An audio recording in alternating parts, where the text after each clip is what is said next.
આપનું? મારું નામ યોગેશભાઈ વેગડ. યોગેશભાઈ, સમગ્ર ઘટના અંગે આપ હજી મૃતદેહ કેદારનો સ્વીકારવા તૈયાર નથી, શું માંગ છે આપની? મારો છોકરો 24 કલાકથી ગટરમાં હતો, બરાબર, ખુલ્લી ગટરમાં પડી ગયેલો આ મ્યુનિસિપાલિટીની બેદરકારીને લીધે. 24 કલાક પછી એની ડેડ બોડી લઈને અમે સ્મીમેરમાં આવ્યા છે ને હવે અમે ફરિયાદ કરવા માગીએ છીએ મેયરશ્રી ઉપર, સ્થાનિક કોર્પોરેટર ઉપર અને ઝોનલ ઓફિસર ઉપર. તો એ લોકો ફરિયાદ લેવાની ના પાડે છે અને પહેલાં પોસ્ટમોર્ટમ કરવાનું કહે છે. પણ મેં જ્યાં સુધી જાણ્યું છે ત્યાં સુધી એવો કોઈ નિયમ નથી કે પહેલાં પોસ્ટમોર્ટમ કરવું પડે ને પછી ફરિયાદ લઈ. તો મારે પહેલાં ફરિયાદ જ FIR જ ફડાવવાની છે, તો એ લોકો લેતા નથી. તો હજી મારે કેટલીક રાહ જોવાની. મારો છોકરો 24 કલાકથી તો પાણીમાં હતો, હજી મારે એના માટે કેટલીક રાહ જોવાની.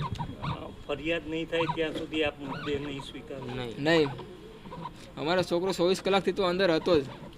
હજી ના મળ્યું તો અમે ત્યાં જ બેઠા હોત. કોની સામે તમારે ફરિયાદ કરવી છે? આપણે મેયરશ્રી દક્ષેશ માવાણી, આપણે જે ઝોનમાં આવતા હોય 4 કોર્પોરેટરો અને ઝોનલ ઓફિસર અંદર,